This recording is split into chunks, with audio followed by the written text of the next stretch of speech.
Les équipes d'Ophélie Meunier ont infiltré des établissements scolaires et un rectorat dans le numéro de Zone Interdite diffusé ce dimanche 12 novembre à 21h10 sur M6. Un documentaire coup de poing. Pénurie de professeurs, baisse du niveau des élèves, montée de la violence. Les critiques envers l'école fusent. À coup sûr, cette enquête, menée durant un an par Zone Interdite et les équipes d'Ophélie Meunier, ne sera pas de nature à les éteindre. Derrière la caméra, on retrouve Jean-Charles Doria, le réalisateur des 2 numéros de Zone Interdite consacrés à l'aide sociale à l'enfance et restés dans les mémoires. Il nous explique que, filmer dans une école s'est révélé plus difficile que tourner en prison. Des dizaines de demandes auprès des établissements scolaires et des rectorats sont restées lettres mortes. Commente l'homme, qui est même allé jusqu'à solliciter directement Pape Ndiaye, alors ministre. Mais toujours en 20 Zone Interdite, des révélations choquent dans le numéro sur l'éducation nationale diffusé ce dimanche 12 novembre pour contourner cet interdit. Les journalistes se sont fait embaucher comme surveillants dans un collège de banlieue et un lycée de 600 élèves. 2 établissements anonymisés.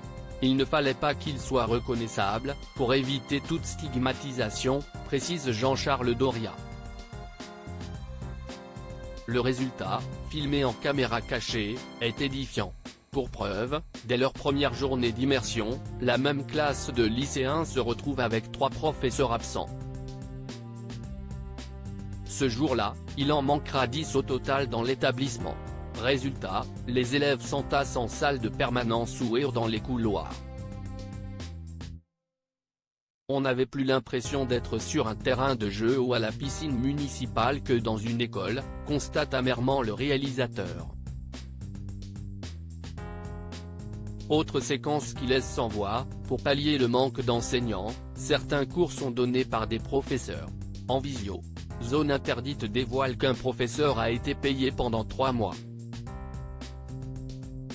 Sans donner un seul cours, l'expérimentation est un fiasco, mais elle est poursuivie cette année dans certaines classes, se désole Jean-Charles Doria. Hors les murs des établissements, l'enquête révèle des dysfonctionnements au niveau du rectorat. Parfois, j'en ai ras le bol, je coupe le son et je ne réponds plus, explique à une journaliste infiltrée une fonctionnaire dépassée face aux appels de proviseurs en recherche de professeurs remplaçants. Stupéfiant et ubuesque, quand, dans le même temps, et face caméra, un enseignant contractuel révèle qu'il a été payé sans avoir donné de cours pendant une période de 3 mois.